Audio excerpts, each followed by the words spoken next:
I just want to give some quick first impressions for Elden Ring. Been playing for about 40 hours, around a week. It is a 10 out of 10. It's a super game.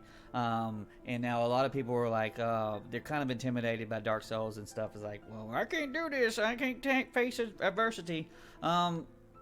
If you're interested, give it a shot. The best way to play it, the way to hashtag get good or whatever it is to really just grind your guy. As you gain levels and stuff, as you find better gear, you simply do better against whatever the boss it is you're trying to fight. They definitely put a boss early on. If you just follow where you're supposed to go, if you find your guidance of grace or whatever it is, you run into a boss that's going to whoop your ass. You'll see him, you'll find him, and he's like, man, I can't beat this damn thing. But you go off and you grind, you find things, you just go out into the world and look for treasures. And there's so many things hidden. There's so many awesome weapons and spells and all kinds of other stuff that it's like you just get hooked for looking for all these cool shit that's hidden anywhere. And there'll be places where you've been already, and you know there's this treasure chest that was behind this door or whatever, and you just missed it, and then you're like, man, I found this cool goodie that I kind of skipped. So many goodies, thousands and thousands of goodies. And I think this is one of the key things that separates it from something like Breath of the Wild, where a lot of your weapons you got and stuff in there, if Breath of the Wild, that you would just break or whatever it is, or you would just get a heart container. You felt like you was entering those cool little mini dungeons. You felt like you were doing the same thing over and over again, and getting the same goodies essentially. And I think Dark Souls is a little bit more like, say, Elder Scrolls Morrowind or something like that, where you don't really know what you're going to get in there. You could get some kind of freaking amazing thing, or just crap, or for something or another character. But you feel compelled to get it, especially since you can respec in this game. It's like, oh, if you want to be a wizard later down the line, well then get all your wizard stuff. Fun, amazing. If you're on the fence about getting it, if you've never played a Dark Souls type game before, this is a great entry point. There's no super duper boss that is designed to just punish you right from the get-go to see whether you can move forward or not. The Dark Souls 3 and Dark Souls 1, I believe, both had a pretty fun punishing boss to weed out, to filter out the casual players immediately. But you have to really want and invest in the time. There's no telling you really where to go.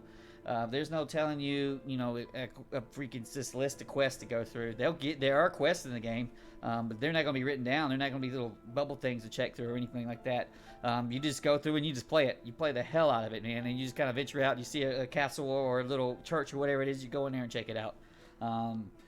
And so bringing the open world to Dark Souls, it's worked well beyond what I thought was going to be able to just be possible. I thought that, it was going to be kind of vapid, open, and empty the way so many games are.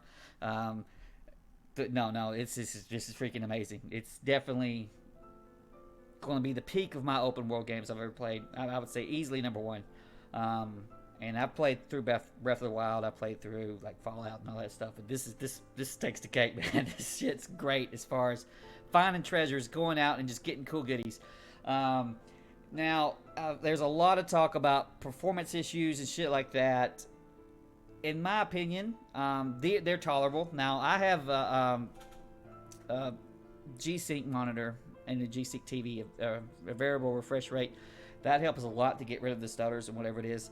But there's performance issues from PC to all consoles. It just cannot hit a stable 60. And on PC, no matter what you spec it at, if you but a damn 3090 RTX card and you playing in 1080p, you still get these stutters. They're going to probably eventually fix the stutters. They're there though. If you're a super uber frame rate, connoisseur, you're going to get pissed off. But I found no problem with this. It's way more playable than, say, like Dark Souls on 360 and Blighttown. It's nothing near like that. It can be frustrating at times. If you're under spec on the PC, it's going to be just, piss you off or whatever it is. Shut up, phone. But I would say don't even wait. Just go ahead. If that's what you're on the fence about, just go ahead and play it. And, just know it's there. I think eventually it'll be fixed. There's some other shit about, at least for the PC, but, you're uncapped on your frames and stuff like that. It's just, you're stuck at 60. There's some things that, eventually I think modders will end up fixing. But I wouldn't let that get in your way. I highly recommend right now.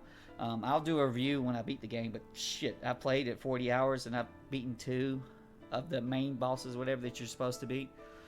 It's one of those games where you feel compelled to look under every nook and cranny. It's really drives you forward, and as you keep looking, doing all these searches, you get stronger and stronger. And I'm just smashing the fuck out of bosses. Usually, I beat the boss on the first go.